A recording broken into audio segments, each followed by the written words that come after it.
Hi everyone, welcome to Under the Gun. I'm Jon Friedberg and I have a special episode for you guys. I'm here at the Cross Creek Golf Club in just outside of Temecula, California. I am going to be playing 3 rounds of golf in the next 3 days here for Matt Savage's golf tournament, the Matt Savage Invitational golf tournament, I believe it's called. Matt has invited a bunch of poker players here for the golf tournament, as well as some other people that work in the poker industry. I still don't know who I'm going to be playing with yet today, but I do know that I will be paired up with 3 other players, and hopefully they are going to be a fun group to play with. And I really don't know what to expect. The weather here is gorgeous. It's supposed to be a high temperature of 73 today.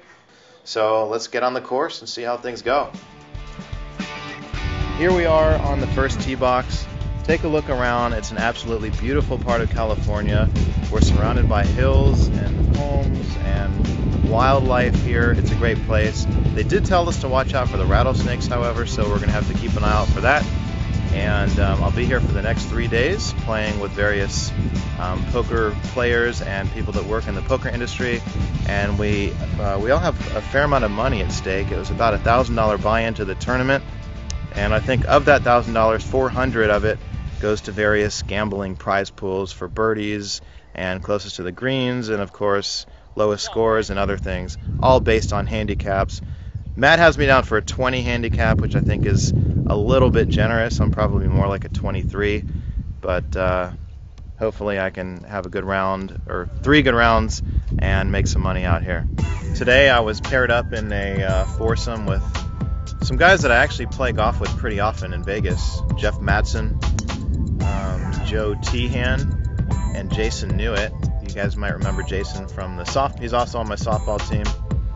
Tehan and I play golf, I don't know, several times a year. In fact, probably at least once a month for the last couple of years. And Jeff Madsen is pretty new to the game, but he and I have played quite a few rounds together. I would say at least 10 rounds together in the last year or so. So he's fun to watch because he's absolutely terrible.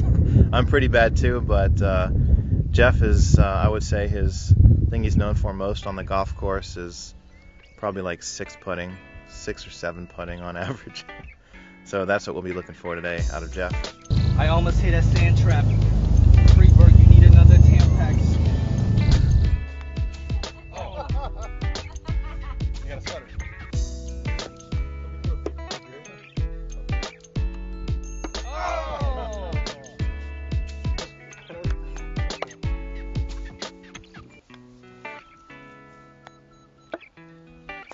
That was a real box. I have no problem. Oh, That was on the inside, in and out. no. Oh no! It looks like we have a chance at some good scores on this hole. It's a par 3. What's the reading? 125 yards.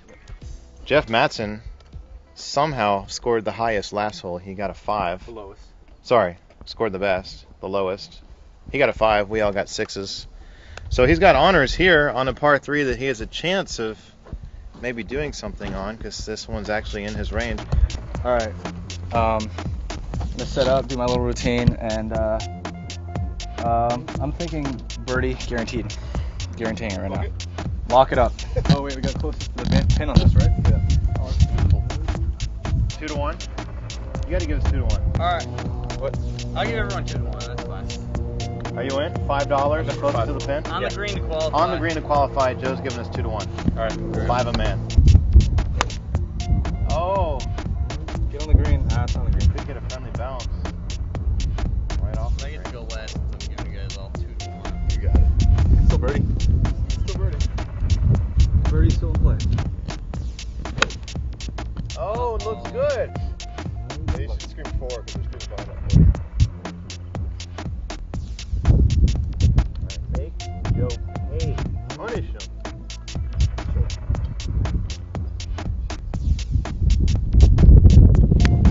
Uh-oh. Range is green. Oh my god. Stop! The range is not green, dude. This is where Joe just shows where the experience comes in. He's gonna go like 6 that feet. Choked up, easy swing on the 9 iron. He does it. Alright, Joe. Textbook. Textbook.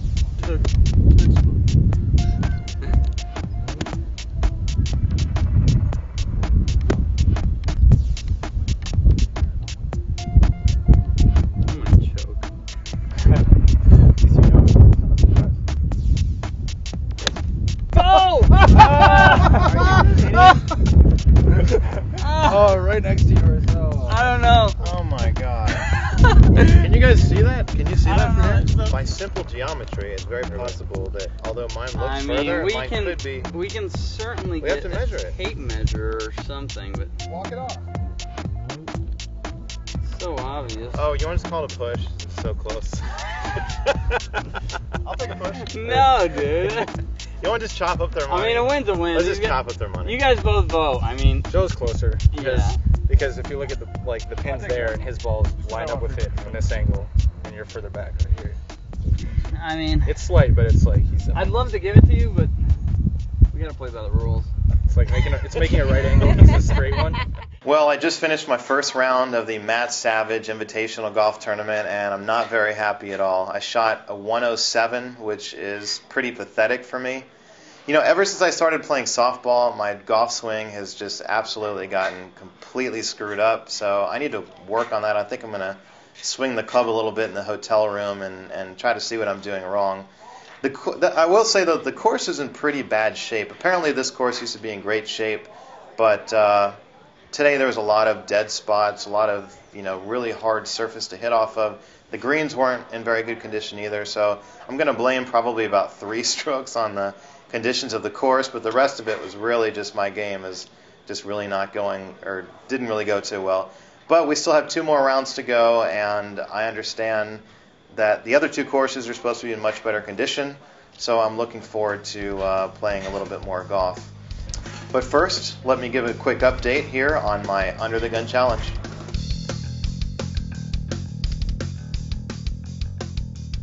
Well, due to the timing of this event and when we're filming versus when this episode is going to air, I have not had a chance to play in any cash games on my challenge of winning $100,000 playing on UB or in UB cash games.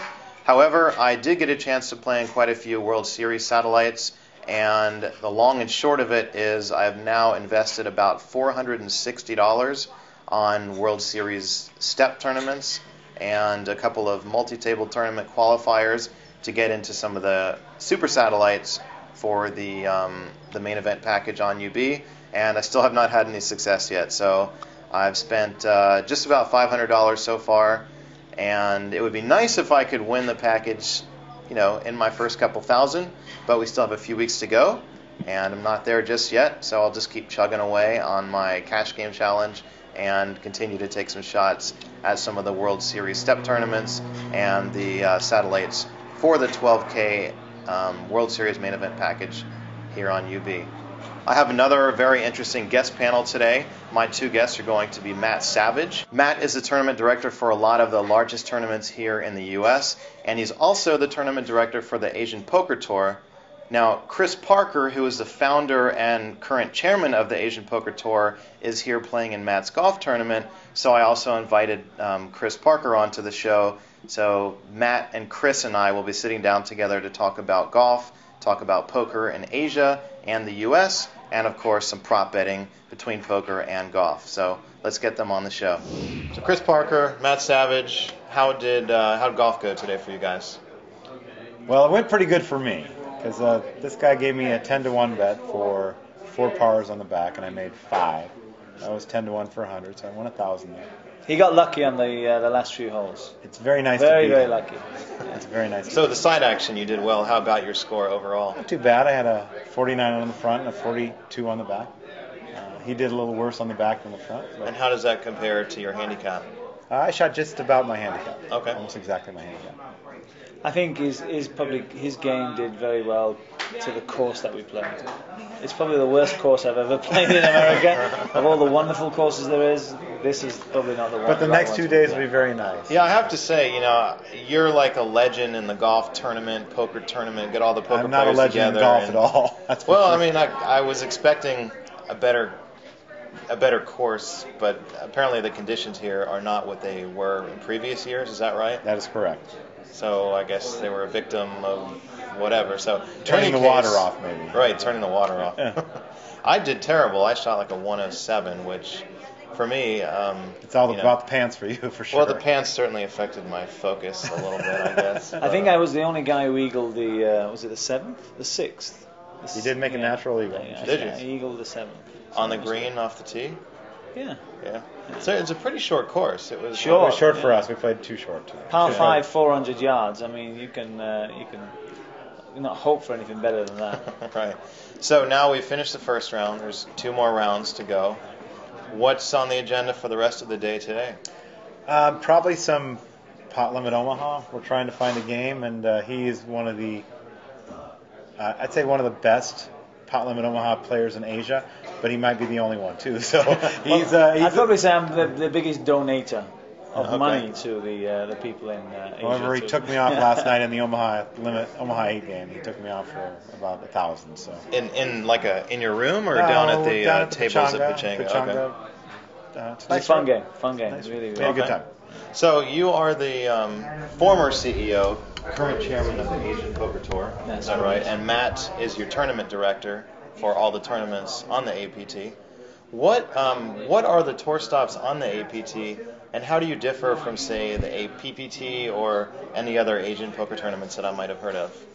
Well, we've had a few breaks the last couple of months trying to sort out our permanent fixtures of the APT.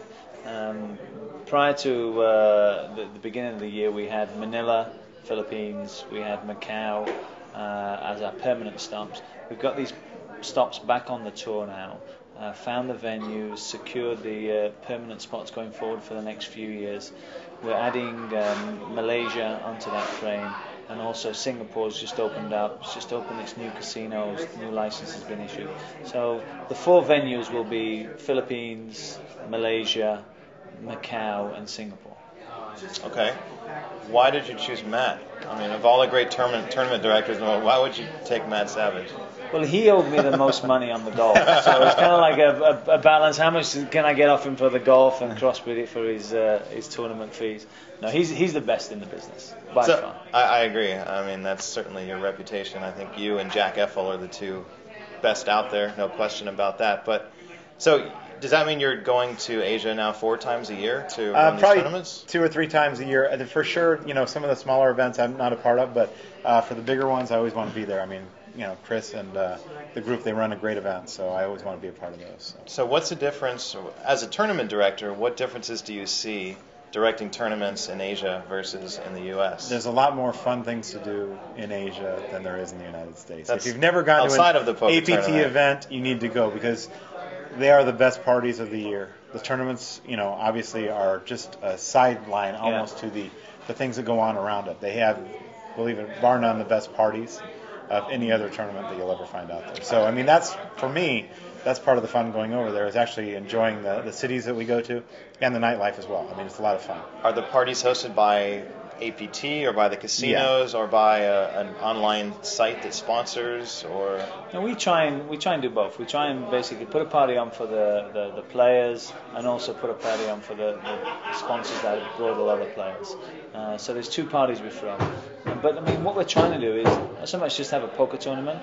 Everybody can host a poker tournament. We're trying to bring something a little bit special. So Asia, most people coming from Europe or coming from the US, they've not seen Asia before, so we need to show them a little bit of the nightlife, we need to show them a little bit of the sights and the sounds of that area, and also show them a great poker tournament. Are you affiliated with any online sites right now?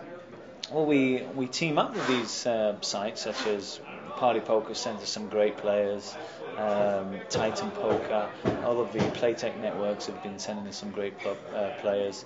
So let me just say that their business model is what I would love to see for poker, in that all sites send players to a special event or an event, because what it does is it opens it up for everybody, and now you're going to get a lot more players, and everybody can wear their logos or do whatever they want to do. Their model to me is the ideal model for poker, and I would love to see it, more and more events like that. I do some events on the World Poker Tour as well, and obviously the more sites that send us players, the better for the tournament, the better for the players. I just would love to see more and more people use that model. PokerStars has their own tours and what they do, and nobody else sends players to them. They're big enough to where they can handle that. If all of these other ones got together and said, hey, we're going to run our own tour, our own tournament, I think it would be really good for poker. So what is poker like in Asia? I mean, if you go into any casino in Las Vegas, or especially in California, there's a very high percentage of Asian people that are playing in these venues, and Asians tend to have a reputation for being kind of crazy, Yeah, gamble-ish. You got And you can see it in Macau. I mean, the players, the games, they take a lot of rake over there, yet people are moving over there to play in these games. There's got to be a reason for it. And it's the fact that, all of these players have been playing Baccarat in the games that they play over in Asia for so long that poker actually, they see it as a skill, yet they still have a lot of fun, and there's a lot of action also. So I would consider Chris one of those players. He's a pretty big action player, and, he likes to play and have a good time. And I think that's part of it. I'd say if you see the American players or some of the big European players, they come over to Asia, they see the sort of play that they say, well, these guys are fish, and then they get upset because the fish actually start beating them because they're playing some quirky cards. In Baccarat, they have to get to 9, so in some of the Asian play, they'll play Ace-8. Ace-8 suited is a great card for them, So, and if they end up winning with Ace-8 and getting two paired cards on the flop, the big players will get upset with that, So it's an interesting array of players that you have in Asia. Where would you very, say? Very young. Where would you say that Asia stands as far as the evolution of poker compared to the U.S.? So it seems like the U.S. has really progressed far. A lot of them. We're right at the beginning. Right at the beginning? Oh, right at the beginning. And what is the potential? I mean, there's so many people in Asia. What type of potential does the Asian poker industry hold? I said a couple of years ago, given this business in 6 to 7 years' time, the tournament numbers we're holding now is around 400. Some of the lower entry fees have been having 500 players to their tournament, so still relatively small. I think in about 3 to 4 years' time, you'll see those numbers up to 2,000, 3,000 players. So with that growth, it's clearly going to be picking up the normal regular players as well. Each of the big casinos, Wynn, Stanley Ho's casinos, Genting, they're all having poker rooms. So the numbers are growing. That's great. And Matt, what do you think about poker here in the U.S.? I mean, a lot of these big tournaments the field sizes have gone down, prize pools have gone down. There's been some trouble with the World Poker Tour and keeping television deals and whatnot. What do you see as the future in I can tell you that actually the online sites have hurt that because they are paying for time on television, whereas before the World Poker Tour was getting paid, now they have to pay to be on television, and it's just something that's going to continue because if these online sites are allowed to do this and pay for that time, it's going to hurt the tours and such. But I think there is some room for growth there too. Obviously, we've stagnated a little bit in our numbers in the World Poker Tour. However, at Commerce we had 745 this year, for 10,000. I was very happy about the number going up. And obviously, I'd like to see some more and more big events in the United States because I think, obviously, the poker in the United States is still number one. What's your prediction on the World Series this year, main event? How many players do you think? That's what I was going to ask. I was going to ask you. What do you think? I wouldn't be surprised if we went over 10,000 this year. Really? Well, I mean the numbers are dropping. Yeah. That's the economy's aggressive. Bad. I think we're going to be a lot less. The economy's bad, obviously, but I think with the influx of European and Asian and South American players, and all the sites running satellites and things, I wouldn't be surprised if we came close to 10,000 players this year. I don't think I would bet that, but I wouldn't be surprised. 8.5 is my number. I'm going to say it's going to be right around where it was last year, right around 6,500. Oh, really? Of course, they won't shut anybody out this year, which is good. Yeah, well, that's another thing, of course. So let's talk about golf. Okay. I played golf with you a few times. You're a hustler. You are a hustler, but you kind of laid off. This guy's the biggest hustler. I think you're actually laying off for a bigger match down the road. I hope so. Yeah. But what kind of bets do you like to make?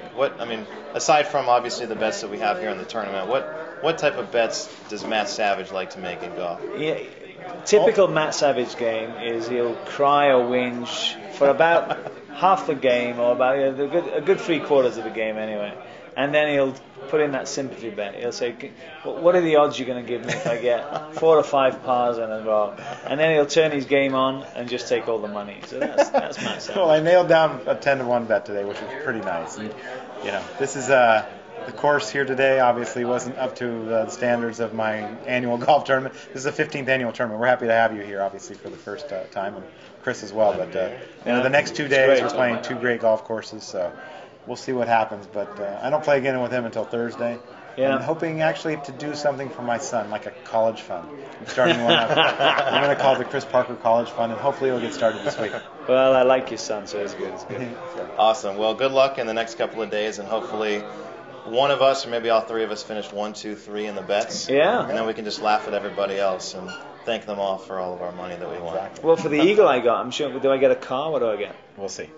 We'll see if it even holds up. All right. Well, thanks for coming on the show. Really. Appreciate Thanks, having Sean. you guys on here, and All thanks right, for having me two on to the aside. You're tournament. giving me 2 aside. Right, The 2 next aside. week. Right. Thanks for tuning in to this episode of Under the Gun. I really appreciate all of the great feedback I've been getting via email. So make sure to continue sending in your questions, your comments, any feedback that you have to underthegun@cardplayer.com. And don't forget to follow me on Twitter for your chance to win a poker lesson from me. Not a golf lesson, obviously, but I promise I'm much better at poker than I am at golf. So follow me on Twitter at Jon Friedberg. That's the @ Jon Friedberg.